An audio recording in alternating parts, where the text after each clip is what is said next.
अस्सलाम वालेकुम दोस्तों जी, तो मैं तव्हांजो पंहिंजो सिंध सुपरस्टार अमजद हुसैन।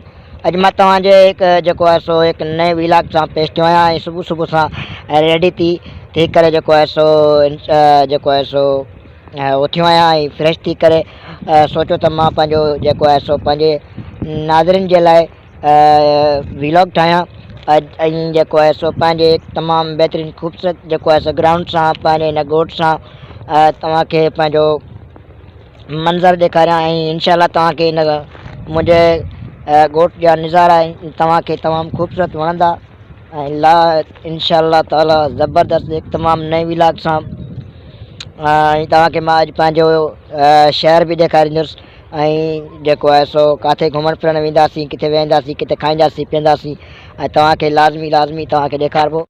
दोस्तो मां हींअर हिकु शादी जी दावत में शरीक थियण जे लाइ वञी रहियो आहियां। हीअ असांजे मेन रोड बांसदाबाद जो आहे जेको सुपर हाईवे तव्हां ॾिसी सघो था त ॿिन्हिनि पासनि खां आबादी आहे। तमामु ख़ूबसूरत जेको आहे सो मंज़र तव्हांखे ॾेखारे रहियो आहियां, तव्हां ॾिसी सघो था ऐं जेका बि अपडेट हूंदी मां तव्हांखे ॾींदुसि हिन व्लॉग में ऐं तेसि ताईं असां सां हुजो गॾु। दोस्तो मां हींअर जेको आहे सो हार जे दुकान ते पहुतो आहियां ऐं दोस्त जी शादीअ में शरीक थियण जे लाइ मूंखे ठाराहिणो हुयो हार ऐं दोस्त नालो लिखी रहियो आहे ऐं ख़ूबसूरत हार ठाहे रहियो आहे। तव्हांखे ॾेखारींदुमि त तमामु केतिरो ख़ूबसूरत हार ठाहे रहियो आहे ऐं केॾी महिनत करे रहियो आहे। तव्हां हीअ ॾिसी सघो था हार ऐं जेको आहे सो तमामु केतिरो ज़बरदस्त हार ठहियलु आहे। तव्हां ॾिसो ऐं हाणे पैक करे रहियो आहे। असांखे बि तमामु शादी में शरीक थियणो हुयो। दोस्तो शादीअ में पहुची वियासीं, नंढड़े सुहिणे घोट खे हार पारायोसीं ऐं दोस्त शुक्रियो अदा कयो ऐं ॿिया बि जेके दोस्त हुया मूंसां गॾिजी आया हुया उन्हनि बि नंढड़े घोट खे हार पारायो ऐं ॾाढो ख़ुशि थिया ऐं ॿी जेका अपडेट हूंदी मां तव्हांखे ॾींदो रहंदुसि हिन व्लॉग में। तेसि ताईं हुजो असां सां गॾु। मोटी तो जा वीडियो सही खामोश साइलेंट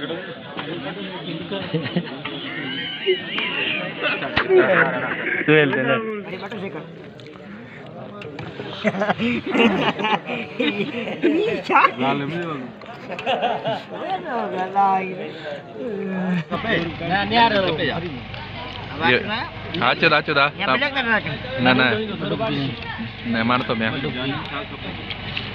थैंक यू बाबा विकेट क्या होने अरे हाले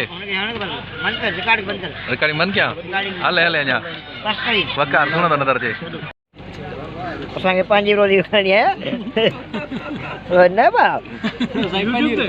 हा यूट्यूब ते हीअं लेन लॻी पई आहे हिते।